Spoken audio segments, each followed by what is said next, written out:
we've also had another terrible night, and that was 2 nights ago.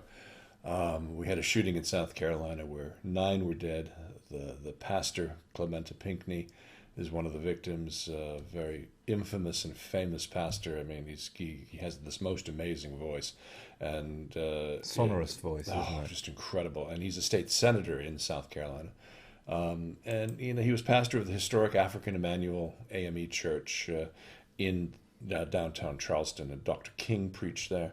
It had been burned down in the 1890s and rebuilt. It was the type of thing where they had to meet undercover because there was a ban against black churches during the time of slavery.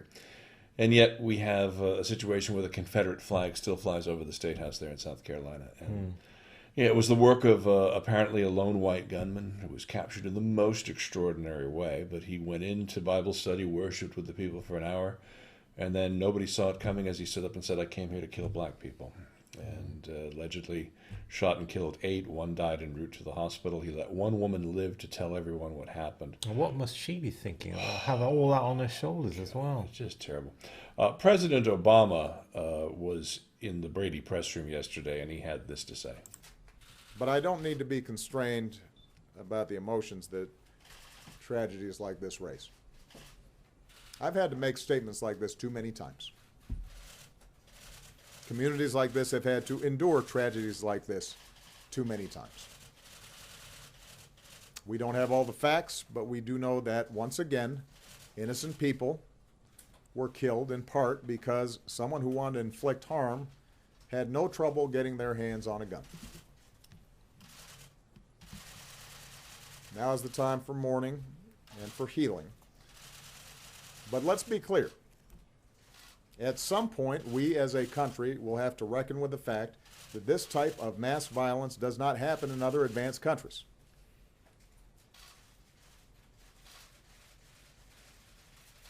It doesn't happen in other places with this kind of frequency. And it is in our power to do something about it.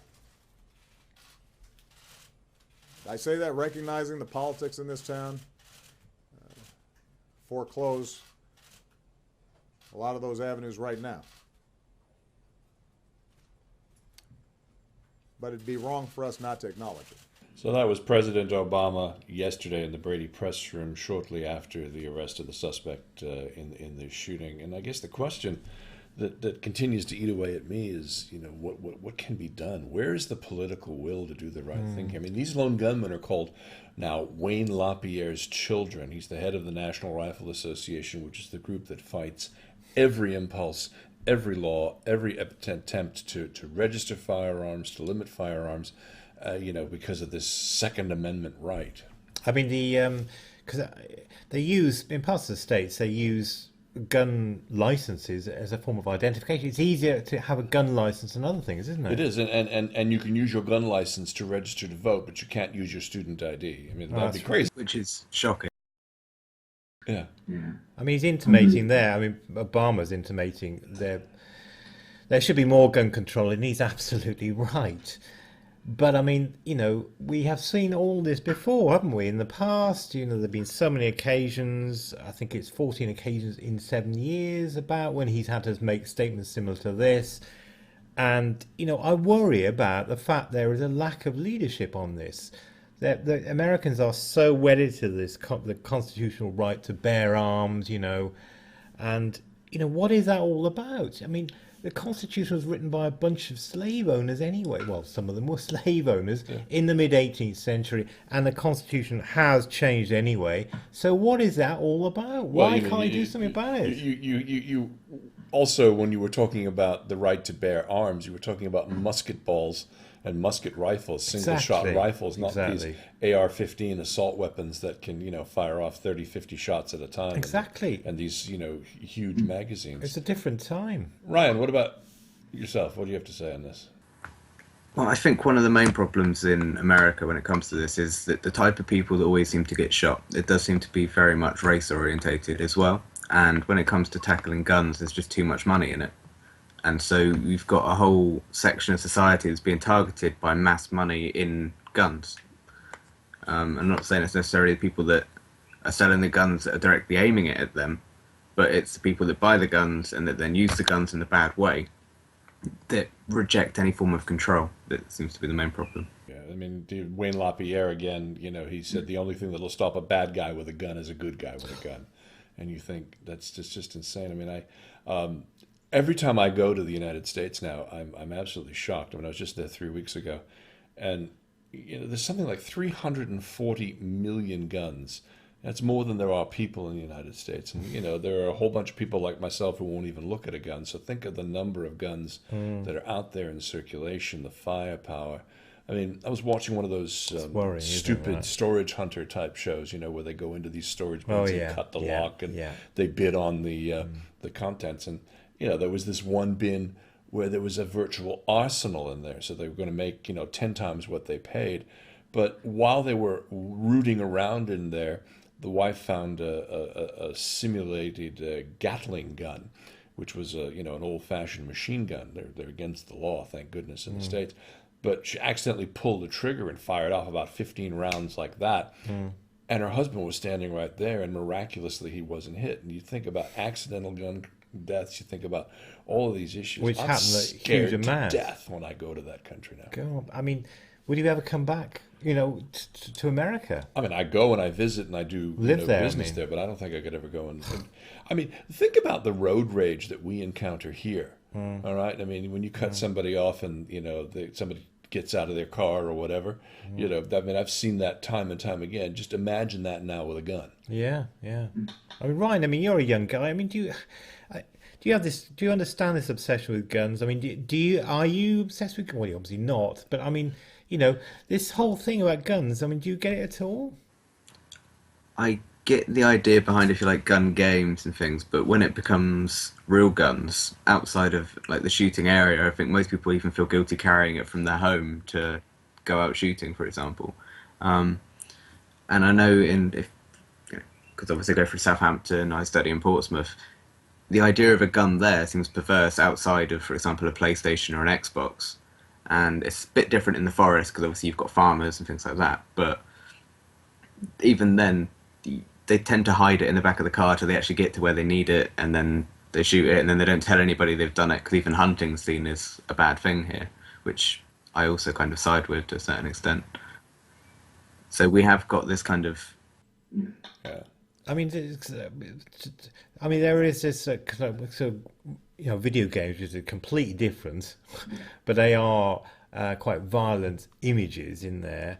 I mean, and particularly for younger people. I mean, do you share this idea that there is a kind of correlation between video games and and guns in real life? I think there might be some people that are susceptible to anything, but they get that from a film, or they get that from watching the news. I mean, if somebody was actually that close to the edge that the only thing that was stopping them shooting somebody was playing a game, then I think they'd be that close to the edge that watching somebody get shot on the news would be enough as well. So I don't really buy into the argument that games make bad people bad.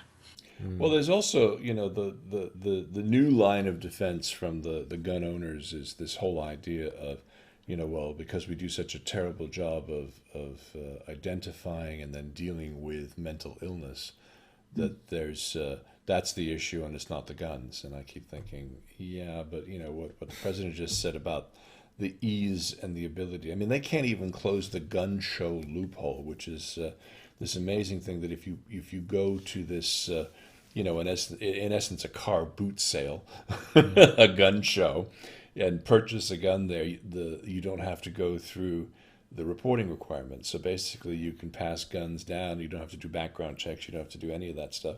And they're trying to close that loophole, and they can't even do that. I mean, that's incredible, isn't it? And I was just there 3 weeks ago, and I drove from Boston into Pennsylvania, and I drove past the exit for Sandy Hook. The greatest American tragedy. 26 kids killed and teachers. But I mean, 20-something 6-year-olds are killed, and there's no political will to do it. I mean, that's it. Because Obama did try. There was, the law eventually was tweaked, but he basically failed in terms of controlling guns. I mean, he's in his second and final term now. He's in his 7th year as president. Surely he can do something. on that? Surely. Well, you can't because the Congress will not pass the legislation. I mean, there's only so much you can do via executive order. And I was one of my favorites in the White House press corps is a CBS radio man by the name of Mark Knoller, and he said that yesterday was the 14th time that the president has stood before them in that room under circumstances like this, saying something needs to be done. It's twice a year. It's unbelievable, isn't it? Well, I mean, surely something will happen now. Well, I say that, but I almost certainly it won't.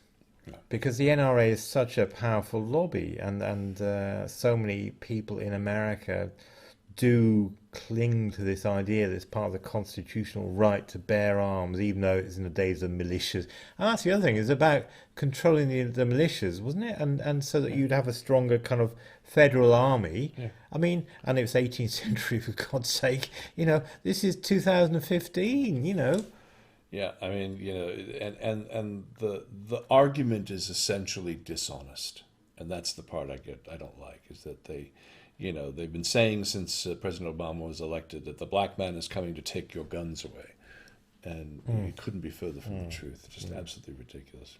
But they're also in a position at the moment, I think, where people always feed off fear, but we're in a position at the moment with the rise of ISIS, with all of the news surrounding, if you like, extremism, that people feel that we need extremism at home to tackle it by having guns everywhere just in case somebody comes over with a gun. Yeah. The number of survivalist groups, the number of hate groups, the number of militias out there is ridiculous. I mean, in South Carolina, the story before this man was caught was the number of hate groups. There's 19 hate groups that are being monitored by federal authorities in South Carolina. 19 in one state? 19 in one state. And it's a tiny state.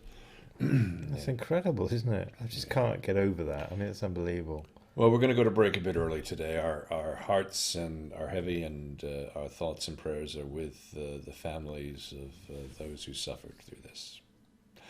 We'll be back after this.